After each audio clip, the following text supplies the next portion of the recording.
Hey, what's up guys? I'm going to another video. So in this video, I'm going to be showing you how to replace the power steering sensor on the 7th gen Nissan Maxima. So when I was, well, before I get to why I'm replacing it, well, if you follow the channel, you already know why. I'm replacing everything with brand new parts on this motor. So you got to take off the passenger wheel like I did, and then I try to get good lighting over here. Here's the sensor right here. So here's the power steering pump. Here's the belt. And then right behind it is the sensor right here, not too far from the rear exhaust manifold and catalytic converter. So when I was replacing the wiring about a week ago, the clip, it didn't want to unclip and I accidentally broke it, which it's not a big deal to me because I already had ordered a brand new one months beforehand. So I had ordered this for 9/21. So you see how long I have it. It's 2023. So I've been had plans on replacing this, and I'm finally getting around to doing it because everything else I was tackling and between moving to a new house. But anyway, part number is 49763-6, and it's an NT20A. So I also had to go to AutoZone because it's a size I didn't have. And this is the only size they had available at AutoZone that I found, which is 1/116 socket. That's how big it is. And unfortunately, they only had it in a half drive socket. They didn't have it in a 3/8. So I'm using an adapter and then my ratchet. So I'm gonna grab my tripod. I'm gonna see where I could possibly set y'all in here to show y'all me replacing it and everything. So hold on. All right, so before we proceed to removing that power steering sensor, I do want to note this part is very, very important because if you screw up on this, you're gonna have to replace that whole entire high pressure power steering hose line. So this step, listen very, very closely. So what we are going to do, we're going to put the adjustable box end wrench on this section of the high pressure power steering. So you see it got straight lines around. So this is where the adjustable wrench comes in. So I'm gonna look through the camera screen because I ain't gonna be able to look and then be able to put it there. So bear with me, I'm trying to look. All right, so it's on. So it got very minimum play. So where you see the box end wrench, I'm gonna straighten it when I get to that point. So you see how it is. So this part is very important. So when I'm gonna try to describe it the best way I can. So I already know what I'm gonna do, but for y'all that's watching this part is very important. That way you don't screw up and then cause a bigger headache. So what you want to do is have a very, very strong grip on the box end wrench. So when we get to the part of removing the power steering sensor, once we put that socket on there, you want to make sure you have a firm grip on the box end wrench.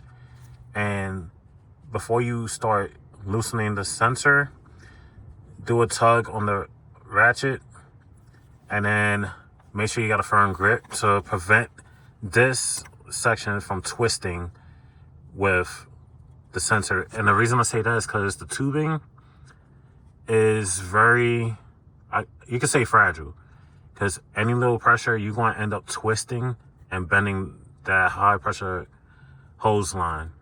So make sure your adjustable wrench is tight on this section right. Let me get the box end off. All right, so y'all can see better. So you see the tubing? These are very fragile, top and bottom.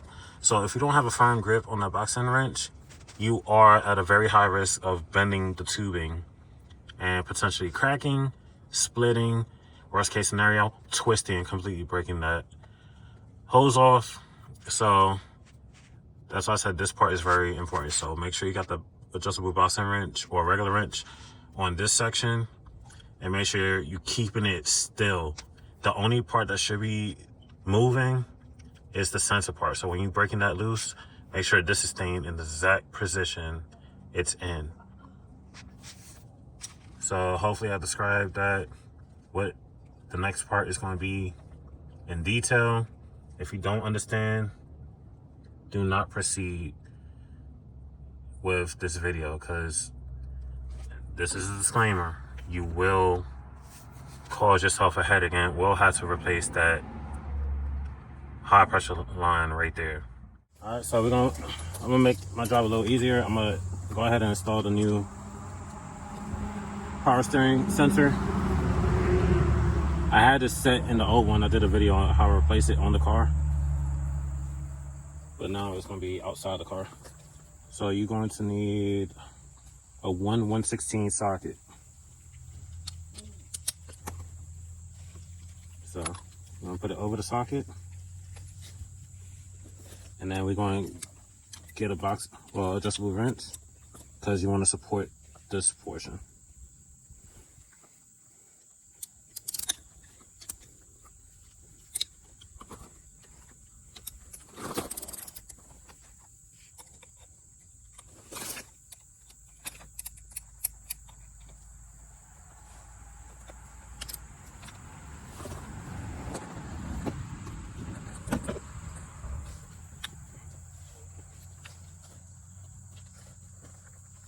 All right, that's tight, that's in.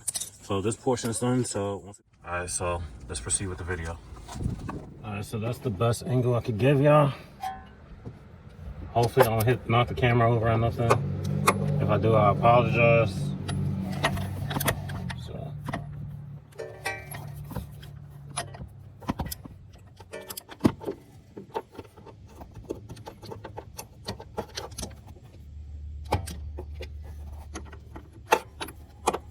alright, so I got it broke loose.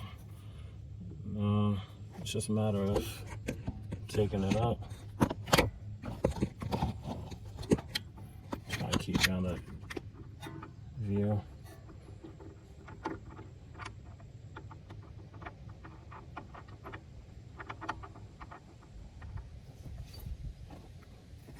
Alright.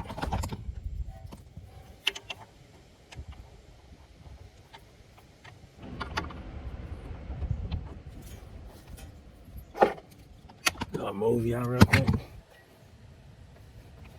Before we tighten, the same way the procedure we did to break this sensor loose from the high pressure hose line, we're going to do it in reverse order. So before we tighten, make sure you got the adjustable wrench back on this section right here.